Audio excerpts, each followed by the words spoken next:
Sebanyak 6 sekolah TK PAUD di Banjarmasin akan dinegerikan di tahun 2023 ini. Ke-6 TK PAUD yang sebelumnya sekolah swasta ini telah melalui berbagai kajian dan evaluasi untuk ditingkatkan status satuan pendidikannya. Di Banjarmasin baru ada 5 sekolah TK PAUD yang dinegerikan, sehingga perlu adanya penambahan lagi bagi beberapa sekolah. Sebanyak 6 sekolah TK PAUD di Banjarmasin akan dinegerikan di tahun 2023 ini. Ke-6 TK PAUD yang sebelumnya sekolah swasta telah melalui berbagai kajian dan evaluasi untuk ditingkatkan status satuan pendidikannya. Kepala Dinas Pendidikan Banjarmasin Nuria di jumpa media jelang tengah hari Selasa 3 Januari 2023 memedahkan pemerintah kota berupaya untuk memenuhi standar pelayanan minimal pendidikan dalam memberikan pelayanan kepada warga, sehingga dinegerikanlah 6 sekolah TK PAUD ini. Di Banjarmasin baru ada 5 sekolah TK PAUD yang dinegerikan, sehingga perlu adanya penambahan lagi beberapa sekolah. Sekolah ini nantinya, ujar Nuryadi, akan dikelola TPPKK Dharma Wanita Persatuan Banjarmasin. Perlu diketahui untuk PAUD di 2023 ini kita ada menegerikan TK sebanyak 6 TK yang kita negerikan.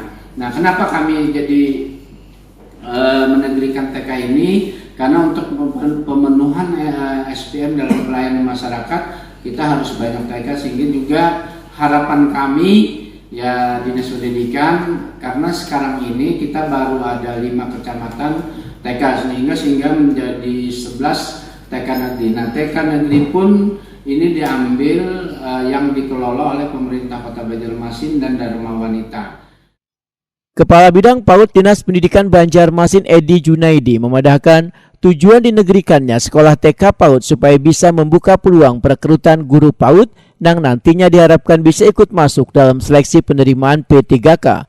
Menurut Edi Junaidi, pengangkatan status sekolah TK PAUD swasta menjadi negeri yang dilakukan secara bertahap saban tahunnya ini melalui berbagai evaluasi maupun kajian. Salah satunya, lahan tempat berdirinya sekolah merupakan milik pemerintah kota.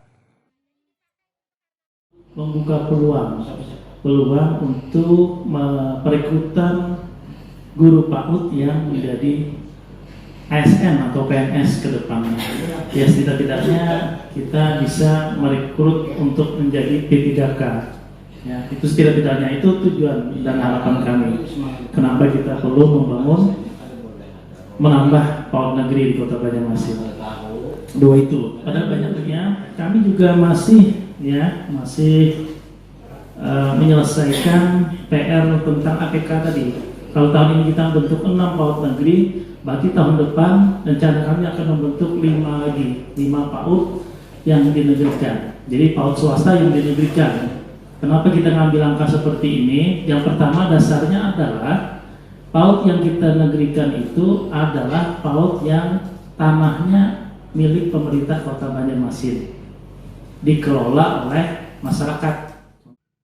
Sementara itu di tahun 2023 ini, Dinas Pendidikan Banjarmasin hanya akan menegerikan sejumlah sekolah TK PAUD swasta, namun juga akan melanjutkan pembangunan sekolah TK PAUD baru, unit sekolah baru, dan sanggar kegiatan belajar.